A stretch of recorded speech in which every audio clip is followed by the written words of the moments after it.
ಓಂ ಶ್ರೀ ಗುರು ಬಸವಲಿಂಗಾಯ ನಮಃ. ನನ್ನೆಲ್ಲ ಪ್ರೀತಿಯ ವೀಕ್ಷಕರುಗಳಿಗೆ ವಚನಗಳು ವಿತ್ ಮುಗುಳುನಗೆ ಚಾನಲ್ಗೆ ಆತ್ಮೀಯವಾದ ಸ್ವಾಗತ.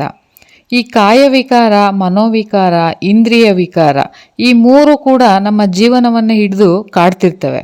ನಾವು ಬದುಕಿದ್ದೇವೆ ಅಂತ ಅನ್ನಿಸ್ತಿದೆ, ಆದರೆ ನಿಜವಾಗಿಯೂ ನಾವು ಸಿಲುಕಿಕೊಂಡಿದ್ದೇವೆ. ಇದನ್ನೇ ಬಸವಣ್ಣನವರು ಅವರ ವಚನದ ಮುಖಾಂತರ ತುಂಬ ಅದ್ಭುತವಾಗಿ ಹೇಳ್ತಾರೆ ಸ್ನೇಹಿತರೆ. ಹಾಗಾದರೆ ಅಂತಹ ವಚನವನ್ನೊಮ್ಮೆ ಕೇಳೋಣ ಬನ್ನಿ. ವಚನವು ಹೀಗಿದೆ: ಕಾಯ ವಿಕಾರ ಕಾಡಿಹುದಯ್ಯ, ಮನೋವಿಕಾರ ಕೂಡಿಹುದಯ್ಯ, ಇಂದ್ರಿಯ ವಿಕಾರ ಸುಳಿದಿಹುದಯ್ಯ, ಆ ಸುಳಿಹಿನೊಳಗೆ ಸುಳಿವುತ್ತಲಿದ್ದೇನೆ ಸಿಲುಕಿಸಿದಿರಯ್ಯ, ಅನ್ಯ ಚಿತ್ತವಿರಿಸದಿರಯ್ಯ, ನಿಮ್ಮ ಚಿತ್ತವಿರಿಸಯ್ಯ, ಅನುಪಮ ಸುಖ ಸಾರಾಯ ಶರಣರಲ್ಲಿ ಕೂಡಲ ಸಂಗಮ ದೇವ, ನಿಮ್ಮಲ್ಲಿ ಇದೇ ವರವ ಬೇಡುವೆನಯ್ಯ. ಎಷ್ಟು ಅದ್ಭುತವಾಗಿದೆ ನೋಡಿ ವಚನ.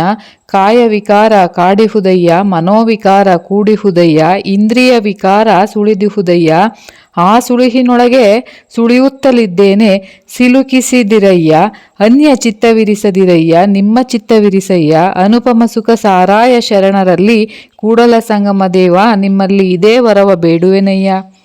ಈ ವಚನದಲ್ಲಿ ಬಸವಣ್ಣನವರು ಒಂದು ದೊಡ್ಡ ಸತ್ಯವನ್ನು ಹೇಳ್ತಾರೆ ನೋಡಿ. ನಮ್ಮ ಜೀವನದ ಮೂರು ದೊಡ್ಡ ಶತ್ರುಗಳು ಯಾವುವು ಅಂದರೆ ಕಾಯವಿಕಾರ, ಮನೋವಿಕಾರ, ಇಂದ್ರಿಯ ವಿಕಾರ. ಇವು ನಮ್ಮನ್ನು ಹೊರಗಿನಿಂದ ಮಾತ್ರ ಅಲ್ಲ, ಒಳಗಿನಿಂದಲೇ ಹಿಡಿದು ಕಾಡ್ತಾ ಇರ್ತವೆ. ಕಾಯವಿಕಾರ ಅಂದರೆ ದೇಹದ ಆಸೆಗಳು. ಹೆಚ್ಚು ತಿನ್ನಬೇಕು, ಸುಖವಾಗಿರಬೇಕು, ಆರಾಮ ಬೇಕು, ಲೈಫು ಈಸಿಯಾಗಿರಬೇಕು. ಇದು ತಪ್ಪಾ? ಇಲ್ಲ. ಆದರೆ ಇದರ ಮೇಲೆ ನಾವು ನಿಯಂತ್ರಣವನ್ನು ಕಳೆದುಕೊಂಡ್ರೆ ಆಗ ಆಗುತ್ತೆ ನೋಡಿ ಕಾಯವಿಕಾರ. ಇಂದಿನ ಜಗತ್ತಿನಲ್ಲಿ ನೋಡಿ, ಒಬ್ಬನು ಆರೋಗ್ಯ ಹಾಳಾದರೂ ತಿನ್ನೋದನ್ನು ಬಿಡೋದಿಲ್ಲ, ಇನ್ನೊಬ್ಬನು ಕೆಲಸ ಬಿಟ್ಟು ಸುಖಕ್ಕಾಗಿ ಓಡಾಡ್ತಾನೆ. ಇದೇ ಕಾಯವಿಕಾರ. ಬಸವಣ್ಣನವರು ಹೇಳ್ತಾರೆ ನೋಡಿ, ಇದು ಕಾಡುತ್ತೆ ಅಂದರೆ ಡಿಸ್ಟರ್ಬ್ ಮಾಡುತ್ತೆ. ಮನೋವಿಕಾರ ಅಂದರೆ ಮನಸ್ಸಿನ ತೊಂದರೆಗಳು.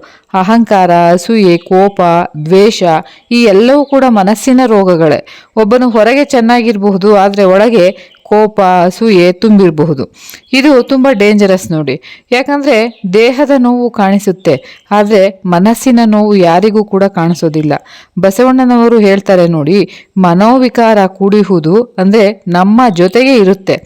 ಇಂದ್ರಿಯ ವಿಕಾರ ಅಂದರೆ ಕಣ್ಣು, ಕಿವಿ, ಮೂಗು, ನಾಲಿಗೆ, ಚರ್ಮ ಇವು ನಮ್ಮನ್ನು ಹೊರಗಿನ ಜಗತ್ತಿಗೆ ಕೊಂಡೊಯ್ತವೆ. ಆದರೆ ಇವು ಕಂಟ್ರೋಲ್ನಲ್ಲಿ ಇರಲಿಲ್ಲ ಅಂತಂದರೆ ನಾವು ಅದರ ಒಂದು ಸರ್ವೆಂಟ್ ಆಗ್ತೀವಿ. ಅಂದರೆ ಕಣ್ಣು ತಪ್ಪಾದದನ್ನು ನೋಡೋದು, ಕಿವಿ ತಪ್ಪಾದದನ್ನು ಕೇಳೋದು, ನಾಲಿಗೆ ಬೇಕಾದದನ್ನು ತಿನ್ನೋದು, ಇದು ಇಂದ್ರಿಯ ವಿಕಾರ.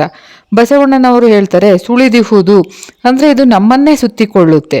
ಈ ಜೀವನದ ಸುಳಿ ಇದು. ಆ ಸುಳಿಹಿನೊಳಗೆ ಸುಳಿಯುತ್ತಲಿದ್ದೇನೆ. ಇದು ತುಂಬ ಡೀಪ್ ಲೈನ್ ನೋಡಿ. ನಾವು ಈ ಮೂರು ವಿಕಾರಗಳಲ್ಲಿ ಸಿಲುಕಿದ್ದೇವೆ. ಇದು ಒಂದು ಸುಳಿ, ಹಾಗೆ ಹೊರಗೆ ಬರೋಕ್ಕಾಗೋಲ್ಲ, ಇನ್ನು ಒಳಗೆ ಹೋಗ್ತೀವಿ. ಇದು ನಮ್ಮ ಒಂದು ಲೈಫ್ನ ರಿಯಾಲಿಟಿ ನೋಡಿ. ಬಸವಣ್ಣನವರು ಏನು ಕೇಳ್ತಾರೆ ಅಂದರೆ ಸಿಲುಕಿಸದಿರಯ್ಯ, ದೇವರೇ ನನ್ನನ್ನು ಉಳಿಸು, ಅನ್ಯ ಚಿತ್ತವಿರಿಸದಿರಯ್ಯ, ಬೇರೆ ವಿಷಯಗಳಿಗೆ ಮನಸ್ಸನ್ನು ಹೋಗದಂತೆ ಮಾಡು, ನಿಮ್ಮ ಚಿತ್ತವಿರಿಸಯ್ಯ, ನಿಮ್ಮಲ್ಲಿ ಮನಸ್ಸನ್ನು ಇರೋ ಹಾಗೆ ಮಾಡು. ಇದು ತುಂಬ ಕಂಪ್ಲೀಟಾಗಿ ಸರೆಂಡರ್ ಆಗೋದು. ಅಂದರೆ ಇದರ ಅಂತಿಮ ಸಂದೇಶ ಏನಂದರೆ ಅನುಪಮ ಸುಖ ಸಾರಾಯ. ನಿಜವಾದ ಸುಖ ಹೊರಗೆ ಇಲ್ಲ, ದೇವರಲ್ಲಿ ಇದೆ, ಶರಣರಲ್ಲಿ ಇದೆ. ಬಸವಣ್ಣನವರು ಕೊನೆಯಲ್ಲಿ ಹೇಳ್ತಾರೆ ನೋಡಿ, ನಿಮ್ಮಲ್ಲಿ ಇದೇ ವರವ ಅಂದರೆ ದೇವರಲ್ಲಿ ಎಲ್ಲ ಇದೆ.